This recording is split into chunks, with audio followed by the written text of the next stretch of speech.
সুপ্ত আগ্নেয়গিরির জ্বালামুখে পড়ে মর্মান্তিক মৃত্যু হয়েছে কাকা আন্তার নামের এক দুঃসাহসী তরুণের। অত্যন্ত ঝুঁকিপূর্ণ ও খাড়া পাহাড় বেয়ে ওঠার অসামান্য দক্ষতার কারণে স্থানীয়ভাবে তিনি ইয়েমেনের স্পাইডারম্যান হিসেবেই বেশ পরিচিত ছিলেন।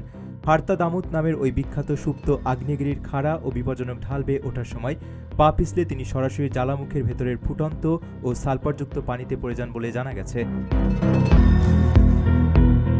দুর্ঘটনার খবর পেয়ে ইয়েমেনের সিভিল ডিফেন্স দ্রুত ঘটনাস্থলে পৌঁছে উদ্ধার অভিযান শুরু করে। তবে জ্বালামুখের ভেতরের পানির তাপমাত্রা এতটাই বেশি যে উদ্ধারকারীদের পক্ষে ভেতরে প্রবেশ করা প্রায় অসম্ভব হয়ে দাঁড়ায়। বেশ কয়েকবার আপ্রাণ চেষ্টা চালিয়েও ব্যর্থ হওয়ার পর পরিস্থিতি বিবেচনায় উদ্ধার অভিযান ৭২ ঘণ্টার জন্য স্থগিত ঘোষণা করেছে ইয়েমেনের প্রতিরক্ষা কর্তৃপক্ষ। কর্তৃপক্ষের পক্ষ থেকে জানানো হয়েছে, সুপ্ত আগ্নেয়গিরি হওয়ার কারণে এর ভেতরের পানির তাপমাত্রা মারাত্মক পর্যায়ে এবং সেখানে বিপজ্জনক সালফারের উপস্থিতি রয়েছে। ফলে উদ্ধারকারীদের নিজেদের জীবনের ঝুঁকি এড়াতেই সাময়িকভাবে উদ্ধার কাজ বন্ধ রাখার সিদ্ধান্ত নেওয়া হয়েছে। বর্তমানে উদ্ধারকারী দল অপেক্ষা করছেন যে নির্দিষ্ট সময় পর ওই তরুণের মরদেহটি নিচ থেকেই পানির উপরে ভেসে উঠবে।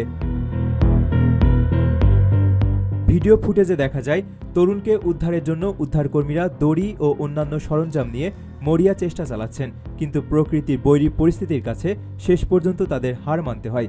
রোমান্সপ্রিয় ও দুঃসাহসী এই তরুণের এমন করুণ মৃত্যুতে স্থানীয়দের মাঝে গভীর শোকের ছায়া নেমে এসেছে। প্রবাসীর সিটিতে চলছে বহুল আলোচিত ফ্রি ফ্ল্যাট অফার, অর্থাৎ আপনি যে টাকা দিয়ে এখন ফ্ল্যাট কিনবেন ৫ বছর পর সেই সম্পূর্ণ টাকা ফেরত পাবেন, আর সেই সাথে পাচ্ছেন একটি ফ্ল্যাট একদম ফ্রি। অফারটি সীমিত সময়ের জন্য, তাই দ্রুত যোগাযোগ করুন স্ক্রিনে দেওয়া নাম্বারে।